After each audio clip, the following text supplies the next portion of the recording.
кемшілігімді көрмейсіңдер дұрыс болсын бұрыс болсын менің сөзімді тек сендер сөйлейсіңдер сөнбейсіңдер өздеріңнен бақпенен дәулет артылғанша тілеймін мен дұғаларым қабыл болғанша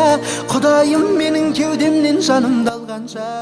барымды алғанша соңғы демім қалғанша Біздің сынып Бұл